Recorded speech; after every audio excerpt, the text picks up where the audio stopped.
Without these foundations of health in place, it's only a matter of time before the body starts to send us signals alerting us that a big puzzle piece is missing.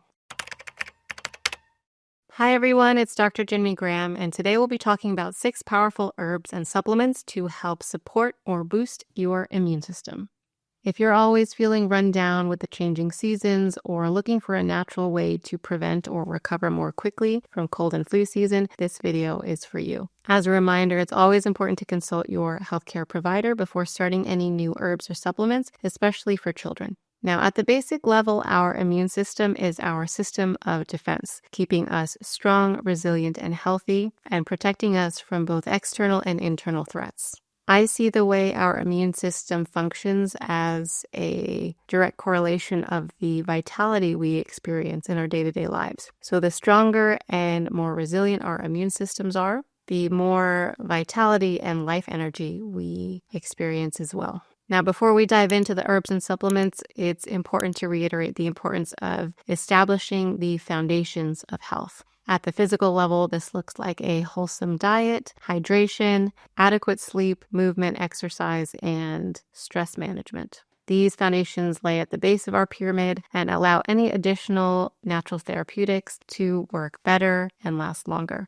Without these foundations of health in place, it's only a matter of time before the body starts to send us signals alerting us that a big puzzle piece is missing. So with that in mind, let's jump into those herbs and supplements. Herb number 1 is Echinacea, and Echinacea is a known immune stimulant. It can help reduce the severity and duration of colds and illness, and it's best taken at the first onset of symptoms. You can take it as a tea, a tincture, a capsule, and theoretically you want to use caution with this herb if you have any autoimmune conditions, as this can exacerbate autoimmune responses. However, working with a naturopathic physician or an herbalist trained in botanical medicine can help individualize any herbal recommendations for you and your unique circumstances.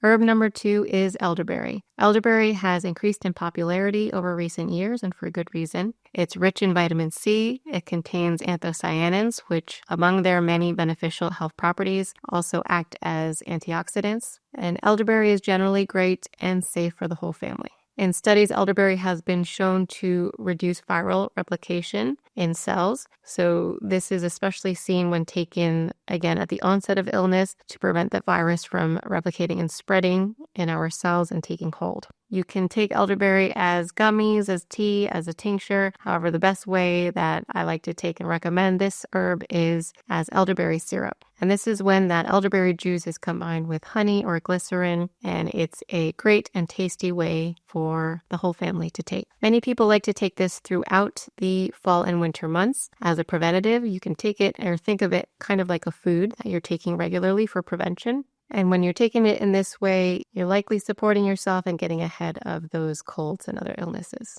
Herb number 3 is Astragalus, and this is a little bit less known, and it's the root that we're using here. Astragalus enhances overall immune function and the activation of immune cells. It's also an adaptogen, so it helps the body adapt to stress. And it also helps modulate inflammatory responses in the body. Now, again, you can take astragalus in many different forms, but if you're able to take it like a food, so get your hands on the fresh or dried root, you can slice this up and add it to your winter soups or stews as a nice way to get it into the body in your regular cooking.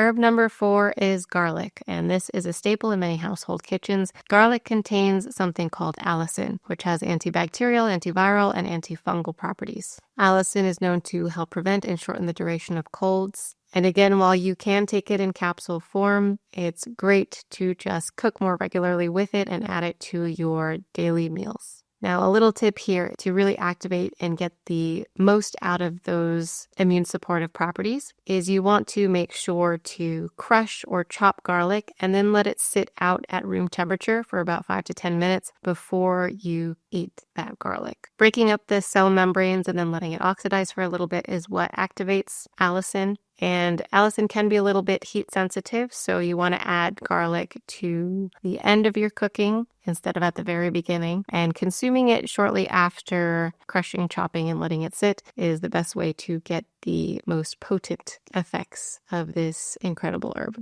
Number 5 is vitamin C, and vitamin C is essential for immune cell function. It enhances the ability of our white blood cells, which are like the soldiers of our immune system, and it's a potent antioxidant taking care of free radicals in the body and protecting our cells from damage. Now, while vitamin C is naturally found in whole foods such as citrus fruits and bell peppers, unfortunately, the content and potency of vitamin C in these foods has decreased in modern times. This is due to various reasons, but the amount of vitamin C found in these foods is a lot less than it used to be, say, 50 to 100 years ago. Now, unlike animals and plants, our bodies cannot synthesize vitamin C. Our bodies don't make vitamin C, so it is important that we are getting it through the diet or through supplementation. The body uses up vitamin C pretty quickly, not just for oxidative stress, but it's also used up from physical or emotional stress to take care of any underlying infections or illnesses and many other factors. So because of this and because the demand for vitamin C is increased during times of acute illness, it's a good idea to be supplementing with vitamin C to make sure that your immune cells are getting what they need.